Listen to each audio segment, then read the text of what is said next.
আজকে দেশে যত বড় নেতা তত বড় চোখ।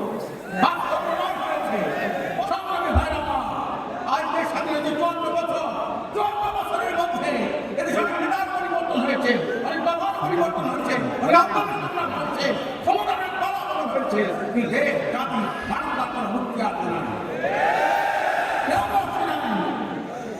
দুঃখের সাথে বলতে হয় স্বাধীনতার 54 বছর ইতিহাস বাংলাদেশকে বিশ্বের দরবারে কলঙ্কিত করার ইতিহাস। বাংলাদেশটা দুর্নীতিতে বারবার বিশ্ব চ্যাম্পিয়ন হয়েছে বিশ্বের দরবারে। এটা লজ্জার কি না?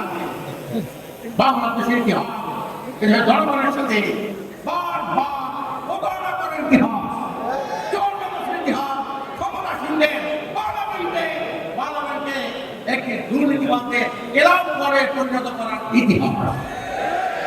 আজকে দেশে যত বড় নেতা তত বড় চোখ।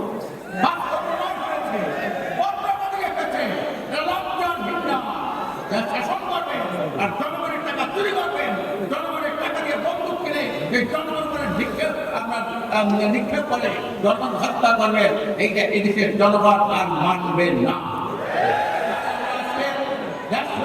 এবং ইসলামী আজকের আমরা নির্বাচনী সমঝোতা করেছি, আগামী এই দেশকে বদলে দিতে হবে। এই জাহিনী আবারকে খতম করতে হবে। শুধু জাহিনী ভেদ করে আলো আসলেই হবে না, এই জাহিনী সমাজকে ভাঙতে হবে, ইসলামী সমাজ করতে হবে। আমি এই জন্য পরিষ্কার করি, আমরা ভালো নেতা চাই, ভালো নীতি চাই, এছাড়া জাতির মুক্তি না। নেতা ভালো, নীতি খারাপ, নীতি ভালো, নেতা খারাপ না। এই দুইটা সমন্বয় করতে হবে। নেতা লাগবে ভালো, নীতি লাগবে ভালো।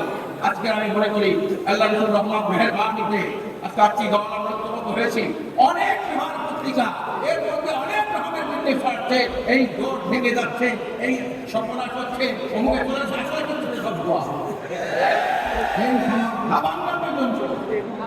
আজকে শুধু আমরা পার্লামেন্টে নির্বাচন সমঝোতা করবো না, পার্লামেন্টে এবং সমঝোতা হবে, উপজেলায় সমঝোতা হবে, সিটি কর্পোরেশনের সমঝোতা হবে, ইউনিয়নের চেয়ারম্যান সমঝোতা হবে, ওয়ার্ডের মেম্বার সমঝোতা করবো।